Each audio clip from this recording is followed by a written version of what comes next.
Hi, I'm James Shillinglaw. I'm here with Tyler Morse of MCR and MORSE, and he's the developer of the TWA Hotel, which you can see behind you. And we are here in a mock-up, in a model room for the TWA Hotel, which will debut next year, 2019. We're going to learn a little bit about this on Insider Travel Report.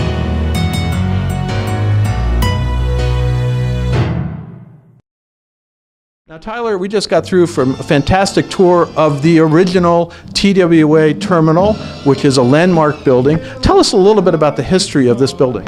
Thanks, James. So the building was built in 1962 by Howard Hughes, the iconic industrialist. I recall him, yes. Yeah, and Eero Saarinen was the architect, but Florence Knoll did the fabrics, Noguchi did the fountain, Ezra Stoller photographed the building, Warren Plattner did some of the built-in furniture, Raymond Loewy did the Paris Cafe, Charles Eames did the built-in furniture. So it's this cacophony of mid-century modern greats, all under one roof on this extraordinary It was an amazing building. I remember, I'm old enough, as you probably are, to remember going through that terminal, right? Sure, it's a ton of fun to fly in and out of that building. It expresses the excitement of travel.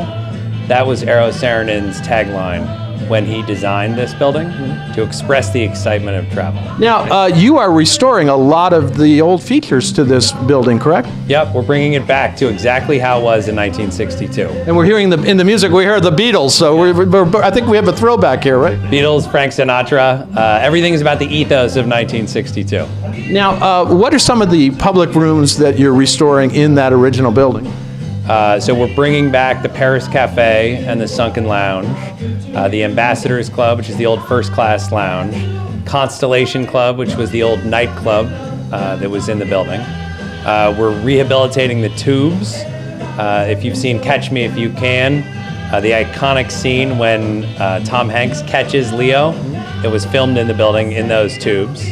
And there's just so much rich history everywhere in the building. And you talked a little bit about, when we were on our tour, about how this is a pillarless building, which was at the time revolutionary, right? Yeah, it's 66,000 square feet of columnless space. So it's the same size as Madison Square Garden, but it has no columns. It only has 4 points of contact with the ground.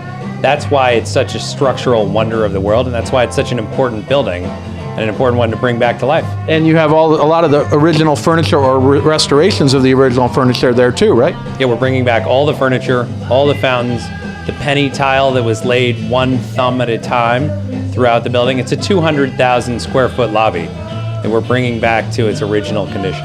Now, actually, but there are no rooms in that lobby because you're building them in two other separate wings, right? There are no rooms there. The rooms are being built in buildings that radiate around the Saarinen building.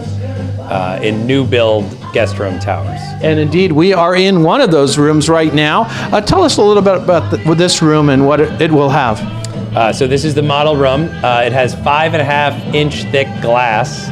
So you were holding that around. It was pretty heavy stuff, right? Yeah, so you're not going to hear any of the aircraft noise. The bed faces the window, so you can watch the planes take off and land.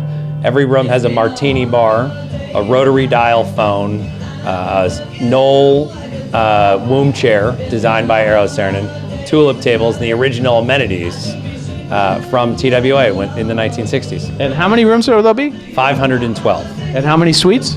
44. Wow, that's going to be amazing. Now, and what is the date when this will all come to pass? A little over a year, spring of 2019. Now, why do you think the TWA brand still has an appeal in the market? I think it was such an important brand in the 1940s, 1950s, 1960s. It signified freedom. It signified traveling the world, which was a real rarity back then. It was a very special event to jet off to Paris and to jet off to Havana and to jet to Tokyo. That was a big deal, and I think it was in the consumer ethos that TWA represented global freedom.